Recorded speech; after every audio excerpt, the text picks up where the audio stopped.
জনাব মেজর ডালিম, আমি আপনাকে মেজর ডালিম বলেই চিনি। কারণ আপনার জীবনের সবচেয়ে যে পুণ্যের কাজটি করেছিলেন সেটা মেজর ডালিম হিসেবেই করেছিলেন। যে কারণে আপনাকে আমরা মেজর ডালিম হিসেবেই ডাকতে স্বাচ্ছন্দ্য বোধ করি। আ আপনি জাতিকে অ্যাড্রেস করতে পারেন। ধন্যবাদ ইলিয়াস। আজ অনেক বছর পর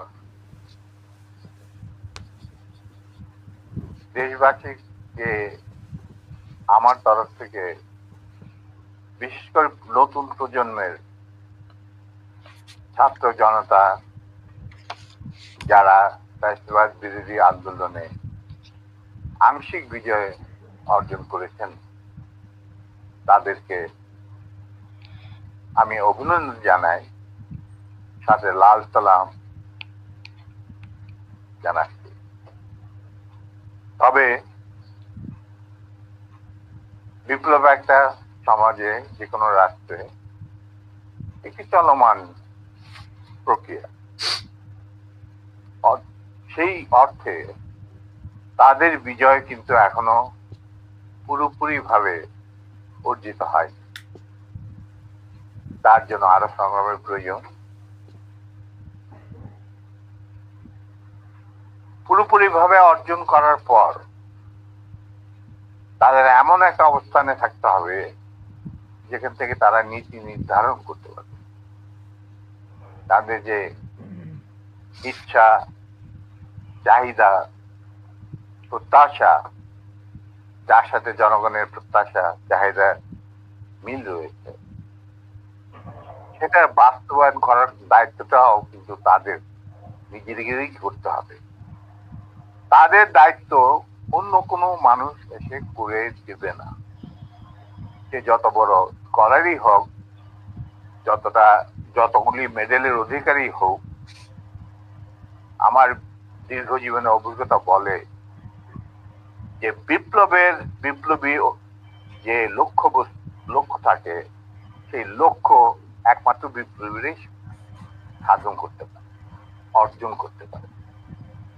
সেই জন্য তোমাদেরকে এখনই ঘুমিয়ে পড়ার সময় ঘুমিয়ে পড়লে চলবে না, সজাগ থাকতে হবে। আগামী দিনে যত কঠিন সংগ্রামই হোক, সেই সংগ্রামে আল্লাহর উপর ভরসা করে তোমাদের যুদ্ধে ময়দানে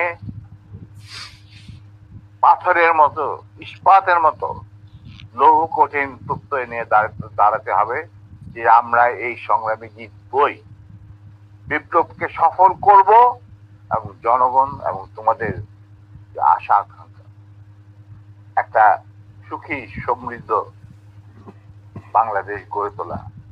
এই ভারতীয় সম্প্রসারণবাদী হিন্দুত্ববাদী ভারত, যার কবজায় আমরা প্রায় চলে গিয়েছি, সেই অবস্থান থেকে সেই ৭১ মতো আরেকটি স্বাধীনতা আমাদের অর্জন করতে হবে। তা না হলে তোমাদের বিপ্লব ব্যর্থতাই প্রতিষ্ঠিত।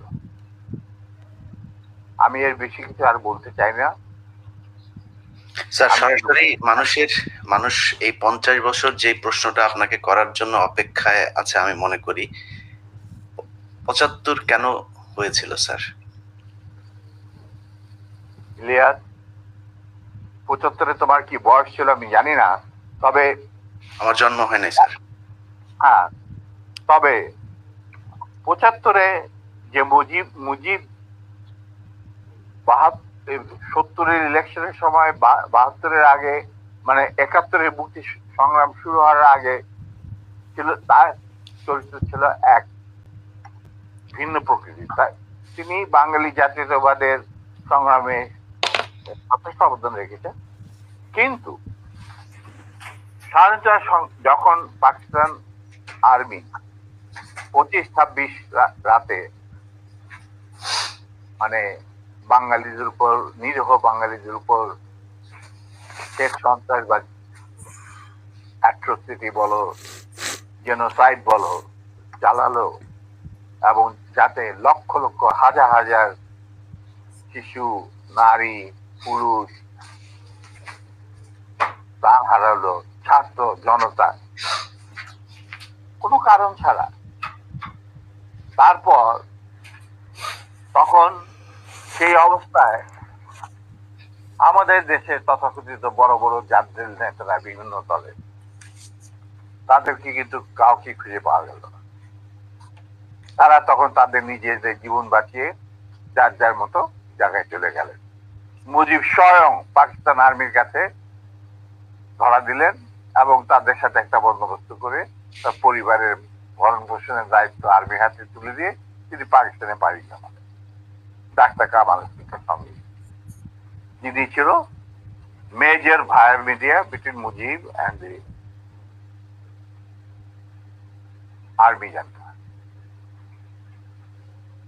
তখন সেই দিকহারা দিশাহারা মানুষ বুঝতে পারছিল না বাংলাদেশে তারা কি করবে, তারা কোথায় যাবে, কিভাবে নিজের প্রাণ বাঁচাবে।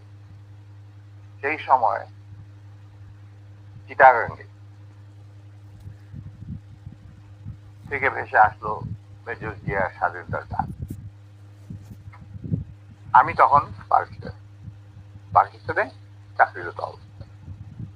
সেই ডাকে লোক, দেশের লোক একটা আলোর রশ্মি দেখলো যে হ্যাঁ, আমাদেরকে যুদ্ধের, আমাদেরকে এই এইভাবে মরণের হাত থেকে বাঁচার জন্য আমাদেরকে যুদ্ধ করতে হবে।